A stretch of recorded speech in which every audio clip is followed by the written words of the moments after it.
Mr. Speaker, I rise to highlight Consumer Affairs' efforts to investigate complaints from the public regarding alleged price gouging.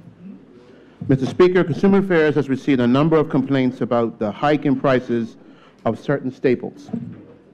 Persons have complained that some food retailers have tried to blame the rise in prices on the new sugar tax for goods that are not covered under the tax. Similarly, persons also sent me pictures of fresh vegetables with prices that appear to be exorbitant. Unfortunately, with the higher seasonal demand on certain goods, it seems that the price of certain items are always higher this time of year. This year, as has been true in recent years, some persons are having to forego enjoying their traditional foods because they are finding it harder to make ends meet. Mr. Speaker, honorable members, and the general public may not be aware that the Consumer Protection Act, the Act, gives Consumer Affairs the authority to investigate complaints of price gouging. This comes under the heading of Unfair Business Practices, Section 11(1)(b)(2) of the Act, states the following. 11(1). For the purposes of this part, the following shall be deemed to be unfair business practices: an unconscionable consumer representation made in respect of a particular transaction, and in determining whether or not a consumer representation is unconscionable, there may be taken into account that the person making representation or his employer or principal knows or ought to know that the price to be charged will grossly exceed the estimated or quoted price, or that the price grossly exceeds the price at which similar foods or services are readily available to like consumers. Mr. Speaker, as you are aware, in Bermuda, where we import the majority of our foods and materials, it is often difficult to assess fair pricing.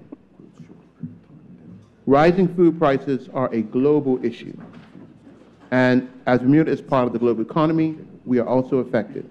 Pricing, however, is subject to many variables, such as global market influences, natural disasters and conflicts, product volume and country of origin, negotiated price, shipping, customs duty, taxes, local operational costs, to name a few.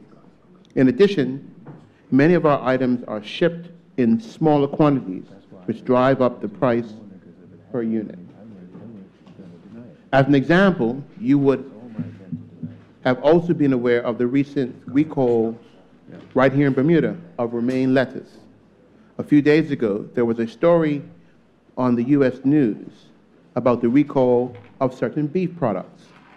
The scarcity created by these recalls pushes up prices, particularly when they have to be purchased from other countries further away than the United States. Because of the great distances, the cost of shipping will also rise. Mr. Speaker, in addition to the cost of import food, we must also take into consideration that retailers must add on a percentage to pay their staff operating costs and to earn a profit to keep them operating. This also applies to fresh produce. Our farmers must also pay import costs for seed and other supplies in addition to paying staff and other operating costs. Mr. Speaker, we appreciate that Bermuda businesses are facing a shrinking market share, higher operational costs, and a decline in consumer spending. But we must also remember that high cost of food contributes to high cost of living that impacts the quality of life of most of the general public. Honorable members will be aware that a good indication of how the prices will impact spending on food is through the Consumer Price Index, CPI, provided monthly by the Department of Statistics. The index for their food basket consists of 60 food items listed under the following 10 categories: bakery products, cereal and cereal products, dairy, meat, fish, oils and fats, fruits, vegetables, sugar and confectionery, prepared foods and snacks, non-alcoholic beverages. The average increase of prices for food since 2013 ranges from as low as 1.4% to as high as 3.1%. as compared to income for most consumers that either retains static at best or decreases at worst. Mr. Speaker, it is incumbent upon us that we be vigilant and inform consumers that will check prices before buying, know which foods are in season. If looking for fresh foods, support local farmers.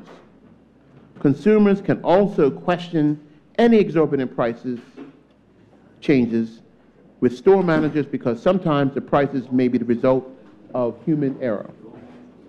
Having said that, I want to assure the public that Consumer Affairs will continue to investigate all complaints of alleged price gouging, whether food or services. Thank you, Mr. Speaker.